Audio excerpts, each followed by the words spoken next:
Je suis un homme de 33 ans, originaire d'Angleterre, nommé Thomas, et je n'ai jamais cru aux histoires de fantômes ni aux légendes. Je suis juste un homme ordinaire, développeur de logiciels de métier, marié depuis 6 ans à Lucie, mon épouse, qui est infirmière. Nous aimons tous les deux la nature et les endroits calmes. Alors, quand nous avons eu l'opportunité de prendre une semaine de vacances dans le sud-ouest de l'Angleterre, dans une région réputée pour son charme rustique et ses paysages sauvages, nous avons sauté sur l'occasion. Nous avons loué une petite maison au cœur des bois, une échappée de l'agitation incessante de la ville. Nous étions habitués à voir de temps en temps des animaux sauvages dans la forêt.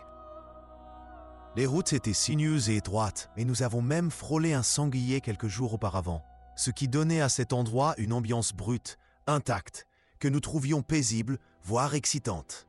Notre relation avait été forte, mais stressante ces derniers temps. Le travail de Lucie à l'hôpital pendant un hiver difficile était éprouvant, et j'étais submergé par les échéances de mes projets. Ce voyage était censé nous ressourcer tous les deux. Tout avait commencé complètement normalement. C'était tard dans la nuit, sur le chemin du retour d'un petit pub du village. Les routes étaient presque désertes, et le ciel, bien que nuageux, laissait entrevoir un faible scintillement d'étoiles. Soudain, du coin de l'œil, j'ai vu quelque chose de sombre allongé sur la route. Un animal. En freinant brusquement, nous nous sommes arrêtés juste avant ce qui s'est avéré être un chat, gravement blessé et à peine respirant. Lucie n'a pas hésité. Elle est sortie et a enveloppé précautionneusement l'animal dans sa veste. Il était froid et tremblant, mais encore vivant. Le chat ne miaulait pas, et étrangement, il semblait presque sans vie, le lent et faible rythme de sa respiration étant la seule indication qu'il était encore là.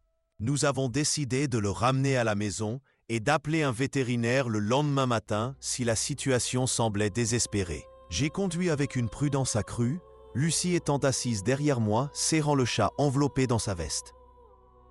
Pendant longtemps, le chat est resté étrangement immobile. Puis, peu à peu, il a commencé à tressaillir, un frisson parcourant son petit corps. J'ai remarqué un changement dans le son de sa respiration. Ce n'était plus des souffles faibles, au contraire, cela devint un bruit sourd, presque un hurlement, comme les rafales les plus froides qui balayent une nuit d'hiver. La pression de la prise de Lucie montrait son malaise grandissant, bien qu'elle ne parlât pas au début. Dehors, une brume commença à se déposer sur la route, épaississant et engloutissant la portée des phares. La route lisse se mit à se dégrader brutalement sous nos roues. Des nids de poules et des bosses apparurent là où il n'y en avait pas avant, comme si le bitume lui-même se déformait sous une force invisible. Cela rendait la conduite difficile, mais j'ai persisté, les yeux alternant entre la route et la banquette arrière. Soudain, le corps du chat commença à grossir, presque de manière grotesque, augmentant en taille et en masse, là même dans les bras de Lucie. Sa tête féline lisse se tordit, ses yeux s'ouvrant grands pour révéler une lueur surnaturelle. Sa bouche s'étira, ses dents se transformant en armes sauvages et acérées, pas comme celle d'un chat, mais comme la gueule d'un prédateur sorti d'un cauchemar. Lucie poussa un cri d'horreur, me suppliant d'arrêter la voiture immédiatement. J'ai écrasé les freins et la voiture a crissé pour s'immobiliser.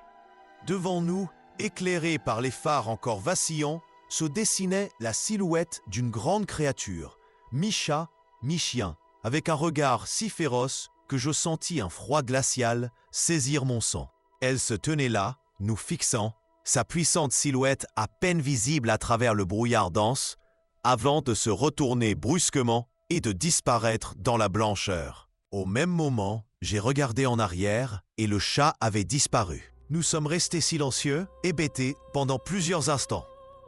Ni Lucie ni moi ne savions quoi dire, nos esprits cherchant à comprendre ce qui venait de se passer. Le lendemain, après nous être forcés à continuer normalement, nous avons commencé à rechercher le folklore local. Nous avons trouvé une mention curieuse d'une créature appelée Wished Hound, une bête dite rôdée dans les bois brumeux, connue pour adopter la forme d'un grand chien noir ou d'un chat, sa présence précédée par un vent froid surnaturel. Selon la légende, le Wished Hound est un changeur de forme qui apparaît aux voyageurs sur des routes isolées tard la nuit, souvent associé à des présages ou des avertissements. Certains disent que rencontrer l'un d'eux signifie qu'une chose sombre vous suit, quelque chose d'aussi vieux que le temps, se nourrissant de la peur et du désespoir. Plus nous lisions, plus nous étions convaincus, ce que nous avons vu n'était peut-être pas simplement un chat gravement blessé. Quoi que ce fût, cela n'appartenait pas à ce monde. Pendant des semaines après l'accident, ni Lucie ni moi ne pouvions se débarrasser de la sensation d'avoir été observés. Notre sommeil était agité, hanté par des sons étranges, des vents violents, des grognements lointains semblant s'approcher chaque nuit. Nous évitions de conduire sur les routes rurales après la tombée de la nuit. La beauté naturelle des forêts du sud-ouest semblait désormais empoisonnée. Chaque feuille bruissonnante devenait suspecte. Mais peu à peu, la peur s'est transformée en une trêve prudente et mal assurée. La vie est redevenue normale, ou du moins aussi normale qu'elle pouvait l'être après un aperçu de quelque chose d'effroyablement inconnu. Nous n'avons raconté l'histoire qu'à nos amis proches, la plupart répondant par l'incrédulité. Puis, le week-end dernier, alors que je me promenais dans un parc voisin, j'ai remarqué un petit chat noir assis sur un banc, ses yeux jaunes brillant étrangement dans la lumière déclinante. Il y avait quelque chose dans son regard, si calme mais sans jamais cligner, qui fit battre mon cœur à toute allure. Le vent s'est soudain levé autour de moi, froid et mordant, et pendant un instant, j'ai cru voir les ombres de la créature s'allonger, devenant plus sombres, comme cette nuit sur la route. Je ne sais pas si le Wished Hound, ou quoi que ce fût, n'est jamais vraiment parti, ou s'il attendait simplement. Mais maintenant, je suis certain d'une chose. Certaines légendes prennent vraiment vie quand la brume se lève.